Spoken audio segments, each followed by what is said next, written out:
પપ્પા પપ્પા અથવા તો મમ્મી મમ્મી, હજી હાલ જ બોર્ડની એક્ઝામ પતી છે, 1-2 દિવસ મને આરામ તો કરવા દે, પછી ગુજસેટની તૈયારી કરું છું, 12 દિવસો ગુજસેટ માટે છે. ગુજસેટમાં તો ખાલી MCQ આવે અને પ્રશ્ન હોય, 4 ઓપ્શન લખેલા હોય, એક તો શોધવાનો હોય, એમાં શું તકલીફ છે? ગુજસેટનું એટલું બધું મહત્વ નથી, બોર્ડનું મહત્વ હતું. બોર્ડની એક્ઝામ પતી ગઈ, હવે ચીલ કરું, ગુજસેટ આપવાની છે, હું આપી આવીશ, પછી શું ચિંતા છે? આવા ઘણા બધા વાક્યો તમારા સન અને ડોટર અથવા તો તમે પોતે તમારા પેરેન્ટ્સને કહેતા હશો. આજના વિડીયોની અંદર હું તમને ગુજસેટનું મહત્વ ડિજિટ સાથે બતાવીશ, 2024ના એનાલિસિસ સાથે બતાવીશ, અને તમારી આંખો એ એનાલિસિસ જોઈને 100% ખુલી જશે. યસ દોસ્તો, મારું નામ છે પ્રિયેશ પટેલ, તમારું સર્વેનું ખૂબ ખૂબ હાર્દિક સ્વાગત છે પ્રિયસ વિદ્યાપીઠ પ્લેટફોર્મની ઉપર. વિડીયો એન્ડ સુધી જોજો. ગુજસેટની તૈયારી કરતા હોય, વોટ્સઅપ ગ્રુપમાં જોડાયા ના હોય, ડિસ્ક્રિપ્શનમાં વોટ્સઅપ ગ્રુપની લિંક છે, એકવાર જોડાજો, ફરીથી જોડાવાની જરૂર નથી. જોડાયેલા છો તો, અને આખી એડમિશન પ્રોસેસ ફ્રીમાં શીખવાની છે, તો ગુજસેટ પત્યા પછી લેફ્ટ ના થતા બધી જ માહિતી વોટ્સઅપ ગ્રુપમાં જ આવવાની છે. ખાસ એક PDF સરસ મજાની બતાવું છું, admission based on GUJCET and impact of GUJCET in engineering merit list. Did you know? તમને ખબર છે કે ભાઈ ગુજસેટનું મેરિટમાં શું મહત્વ છે અને ગુજસેટથી તમારા મેરિટમાં કેટલો ફરક પડી શકે છે? ચાલો સમજીએ. Admission base on GUJCET. ગુજસેટના બેઝ જે એડમિશન થાય છે એ હું તમને સિમ્પલ ભાષામાં કહી દઉં તો એન્જિનિયરિંગમાં 50% બોર્ડના PCMના અને 50% ગુજસેટના PR. ફાર્મસીમાં પણ 50%નો જ રેશિયો છે. એગ્રીકલ્ચરમાં 60 અને 40નો છે, મતલબ ગુજસેટમાં 40% વેટેજ છે.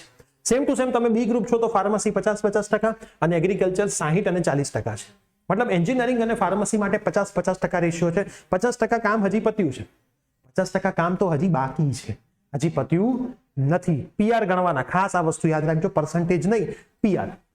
હવે થોડુંક કોલેજનું હું તમને પહેલા બતાવી દઉં. ACPC દ્વારા ભરવામાં આવતી બેઠક. હવે ACPC એટલે શું છે? તમારું એડમિશન કમિટી, નામ જ છે, admission committee from professional courses. જે તમારું એડમિશન કરાવશે, ત્યાં તમારે ફોર્મ ભરવાનું છે, કેવી રીતે ફોર્મ ભરવાનું, કેવી રીતે એડમિશન કરવાનું, કેવી રીતે ચોઇસ ફિલિંગ, બધું જ હું તમને અહીંથી ફ્રીમાં શીખવાડવાનો છું. તો ચેનલ પર નવા હોય તો સબસ્ક્રાઇબ કરી દેજો, વિડીયો તમારા ફ્રેન્ડ્સને શેર કરી દેજો. આખા ગુજરાતની અંદર આપણે સેમિનાર કરવાના છીએ, ઓનલાઈન ઓફલાઈન બંને મોડમાં. તમારી એડમિશનમાં કોઈ તકલીફ નહીં આવવા દે, એ હું તમને વિશ્વાસ અપાવું છું. છેલ્લા 5 વર્ષથી આખી એડમિશન પ્રોસેસ આપણે ફ્રીમાં શીખવાડીએ છીએ.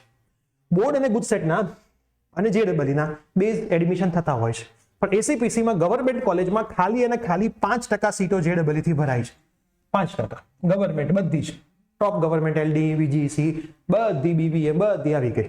ગવર્મેન્ટ કોલેજ 95% બોર્ડ ગુજકેટથી ભરાય છે, જે હાલ આપણે મહેનત કરવાના છે. DAIICTમાં 33% ભરાશે, નિરમામાં 33% સીટો ભરાશે, DDITમાં 48% ભરાશે, IIT રામમાં 50% ભરાશે, NFSU ગાંધીનગરની અંદર તો JEE જ છે. બધી પ્રાઇવેટ કોલેજો છે એમાં 50% સીટ્સ બોર્ડ અને ગુજસેટથી ભરાશે, અને અધર પ્રાઇવેટ કોલેજમાં પણ 50% તો ભરાશે. મતલબ જો અહીંયા બી 50% કોલેજ છે, ખાલી DAIICT અને નિરમામાં 33% સીટો છે, બાકી બધે ઓન એન એવરેજ 50 છે, ગવર્મેન્ટમાં તો 55 છે. કોલેજ દ્વારા જે સીટો ભરવામાં આવે, MQ છે, મેનેજમેન્ટ કોટા છે, બરાબર, વેકેન્ટ છે, NRI છે, એનું આપણે જોઈ લઈએ. તો ગવર્મેન્ટમાં તો એવું કશું હોતું જ નથી, વેકેન્ટ ડાયરેક્ટ એડમિશન જ ના થાય. ACPC થી જ આખું એડમિશન જો 100% એડમિશન ACPC થી જ ગવર્મેન્ટમાં થાય. ઠીક છે. DAIICTમાં 52% JEE અને 15% NRI, 33% DAIICT. સેમ નિરમામાં 52 અને 15નો જ રેશિયો છે, 33% નિરમા છે, 33% બોર્ડ અને ગુજસેટ છે. DDમાં 37% બોર્ડ અને ગુજસેટના માર્ક પ્રમાણે એ લોકો કોલેજ દ્વારા ભરે છે, અને 15% NRI છે. મતલબ JEE સીટ્સ અહીંયા નથી.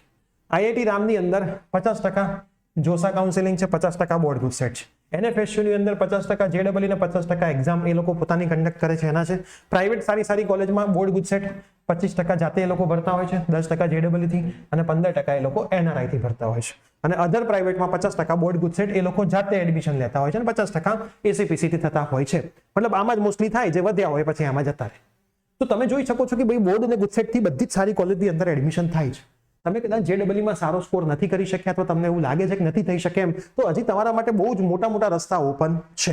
હવે થોડું સમજીએ કેલ્ક્યુલેશનથી. એક સિક્રેટ છે જે કોઈને ખબર જ નથી હોતી, હું તમને સમજાવવા માટે જઈ રહ્યો છું. 3 વિદ્યાર્થીઓ છે, સમજો. વિરાજ, આની અંદર મેં એવું સમજાવ્યું છે કે બોર્ડના માર્ક સરખા છે ગયા વર્ષના મેરિટ પ્રમાણે, પણ ગુજસેટના લીધે મેરિટમાં ઘણો બધો ફરક પડે છે. જો વિરાજ, નીલ અને મયુર છે, બોર્ડમાં બધાને 290 છે, ગુજસેટમાં આને 112.5 છે, આને 96 છે, આને 85 છે. તો મેરિટ તમે જુઓ, આનો 21 નંબર બન્યો તો, આનો 213 અને આનો 607. કેટલો બધો મેરિટમાં ફરક ખાલી ગુજકેટના લીધે આવી ગયો, મતલબ 5 દિવસની મહેનતના લીધે આવી ગયો. બીજું બતાવું છું. ગૌરાંગ, રાધિકા અને નીરવ 280 માર્ક્સ છે, ગુજસેટમાં જુઓ 109.5, 91.25, 65.5 મેરિટ નંબર ચેક કરી લો. 257, 583, નાનો તો 2220 જતો રહે. સારી કોલેજમાં 500 સીટ હોય ના હોય. આ 2220 એના સુપડા સાફ. જીડી પણ એમ જ છે 220 છે, 83.5 ને અહીંયા તો 12.5 જ આવ્યા ખાલી. તો આના માર્ક જો 5683, આનો તો 20740 જતો રહે. મતલબ બોર્ડમાં સારા માર્ક છે, બંનેના સેમ માર્ક છે, ત્રણેયના સેમ છે, પણ ગુજસેટમાં માર્કના ફરકના લીધે મેરિટ નંબરના સુપડા સાફ. હવે બીજું એવું બતાવું છું કે જેમાં બોર્ડમાં ઓછા છે પણ ગુજસેટમાં વધારે, તો મેરિટ આગળ આવી ગયું. આને 278 માર્ક છે, બોર્ડમાં ઓછા છે પણ ગુજસેટમાં એના કરતા વધારે આવ્યા. 89 કરતા 96 વધારે, આને બોર્ડમાં વધારે છે 284 પણ ગુજસેટમાં ઓછા આવ્યા. તો આનો મેરિટ રેન્ક જો આગળ આવી ગયો આના કરતા. હવે ધ્વનિત અને સંકેત છે, આને 189 છે બોર્ડમાં, આને 218 છે, પણ આને 69 આવ્યા, આને 41 આવ્યા. તો જો આનો મેરિટ રેન્ક આના કરતા આગળ વધી ગયો. તો બોર્ડની અંદર ઓછા માર્ક આવે છે અને ગુજસેટમાં વધી જાય છે તો બી તમારો મેરિટ રેન્ક આગળ આવી શકે છે. તો જેને બોર્ડના પેપર થોડા ખરાબ ગયા છે, ગુજસેટમાં ભાઈ મહેનત કરી લો. આપણી ટીમ મહેનત કરાવે છે. ફ્રી સેશન યુટ્યુબ પર ચાલે છે. સવારે 7:30 બાયોલોજી, 8:30 કેમેસ્ટ્રી, 10 વાગે મેથ્સ ને 5 વાગે ફિઝિક્સ, આખું સિલેબસ કરાવીએ છીએ વિથ ટેસ્ટ, વિથ મટીરિયલ, બધું ફ્રી છે. ખાલી આપણી ચેનલ સબસ્ક્રાઇબ કરીને રોજ લાઈવ સેશનમાં આવી જવાનું. વોટ્સઅપ ગ્રુપમાં ના જોડાવે તો ડિસ્ક્રિપ્શનમાં વોટ્સઅપ ગ્રુપની લિંક છે, એક ગ્રુપમાં જોડાવાનું છે. એટલે ગુજસેટની માહિતી તો આવે જ છે, એડમિશનની માહિતી તમને આપણી ચેનલ પરથી સરસ મજાની મળતી રહેવાની છે. હવે આપણે થોડા આગળ વધીએ. તમે થોડુંક ધ્યાન આપો. પર્સન્ટાઇલનો ખેલ જે 2024માં બન્યા હતા. 266 માર્કે 300માંથી 89 પીસીએમ થિયરીના પર્સન્ટેજ બન્યા હતા. પણ ગુજસેટની અંદર તમે જુઓ 107 માર્કે, મતલબ ગુજસેટમાં મેરિટ ઊંચું હોય છે. ખાસ તમે સમજો, 107 માર્ક એટલે ગુજસેટમાં મેરિટ ઘણું ઊંચું ગયું. ગયા વર્ષે મેં જોયું, અમે આગલા વર્ષે ગુજસેટની બેચ કરી હતી, ગયા વર્ષે બી કરી હતી. ગયા વર્ષે વિદ્યાર્થીઓને ગુજસેટમાં ખૂબ જ સારા માર્ક આવ્યા અને બધા મોસ્ટલી ઓનલાઈન પ્લેટફોર્મ પરથી જ ભણ્યા હતા.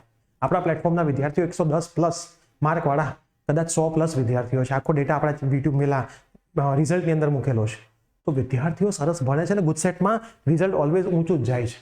તો ખાસ એવું બ્રહ્મા ના રહેતા કોઈ વાંચશે નહીં ગુજસેટનું, બરાબર? બધા જ વાંચવાના છે, પણ કહેવાનું કોઈ નથી. આ વસ્તુનું પણ તમારે ખાસ ધ્યાનમાં રાખવાનું છે. હવે તમને કદાચ એવો સવાલ થતો હશે તો સાહેબ પહેલા ના કહેવાય, આજે કેમ બોલો છો? પણ હજી તમારી પાસે દિવસો બાકી છે. પહેલા જ દિવસથી હતું પણ વાંધો નહીં, નથી ભણ્યા. 13 દિવસ છે, 13 દિવસ કે 12 દિવસ, હવે જેટલા વધ્યા સિન્સિયરલી ભણો તો એ માર્ક વધશે, બરાબર? પીઆર તમારો 9 થી 14 જેટલો પ્લસ થઈ જશે. ગમતી બ્રાન્ચ અને એડમિશનમાં શક્યતા વધી જશે. આપણી ચેનલ પર જે સેશન ચાલી રહ્યા છે હું તમને બતાવી દઉં. જો લાઈવ સેશનની અંદર તમે જશો તો જો લાઈવ મુકાઈ બી ગયા છે, રેગ્યુલર કામ છે. ફિઝિક્સ 5 વાગે, મેથ્સ 10 વાગે છે, કેમેસ્ટ્રી 8:30 છે અને આ આપણો બાયોલોજી સવારે 7:30 વાગે. તો રોજ 4 સેશન થઈ રહ્યા છે. આખું ટાઈમ ટેબલ તમારે જોવું હોય તો આ લાઈવ સેશનની અંદર આખું ટાઈમ ટેબલ આપણે આપેલું છે. આ રવિવારની અંદર આપણી ઇમ્પ્રુવમેન્ટ બેચ, જે મારા બોર્ડમાં રિઝલ્ટ વધારવું છે તો એની માહિતી પણ આમાં આપી છે. ગુજસેટની માહિતી પણ આપણી ફ્રી બેચની આપી છે. ડિસ્ક્રિપ્શનમાં એની પણ હું લિંક આપી દઉં છું. આ પણ વિડીયો તમે જોઈ લેજો. પછી તમે એવું ના કહેતા કે અમે તમને કીધું નહોતું. અહીંથી અમારું કામ તમને બધું જ માર્ગદર્શન આપવાનું છે, મહેનત તમારે કરવાની છે. તો હવે ગુજસેટનું મહત્વ આઈ હોપ તમને સમજાઈ ગયું હશે. અમારી ટીમ રેડી છે તમને મહેનત કરાવવા માટે. તમારે હવે રેડી થઈ જવાનું છે. 6 કલાક ઊંઘશો ને હજી 2 વીક તો કોઈ ફરક નહીં પડે. એના પછી 3 મહિના ઊંઘવાનું જ છે. અને અત્યારે 2 વીક ઊંઘી જશો તો 3 મહિના જાગવું પડશે. ક્યાં મળશે, અહીં નથી મળતું, એવું કરવું પડશે. હવે ફરક બહુ સિમ્પલ છે. 2 વીક જાગવું છે, 3 મહિના ઊંઘવું છે, કે 2 વીક ઊંઘવું છે અને 3 મહિના જાગવું છે. એ તમારે ડિસિઝન લેવાનું છે અને કમેન્ટ કરવાની છે કે તમારે હવે શું કરવું છે. 2 વીક જાગી લેવું છે કે 2 વીક ઊંઘી લેવું છે. કમેન્ટ કરી જજો અને તમારું ગુજસેટની અંદર શું ટાર્ગેટ છે એ પણ કમેન્ટ કરીને જજો. અને આ વિડીયો તમારા ફ્રેન્ડ્સને શેર કરી દેજો. આપણી ફ્રી સિરીઝ તમારા મિત્રોને શેર કરી દેજો, જેથી તમામ વિદ્યાર્થીઓ સરસ રીતે ગુજસેટની મહેનત કરી શકે. મળીએ છીએ નેક્સ્ટ અપડેટ સાથે. Bye, take care.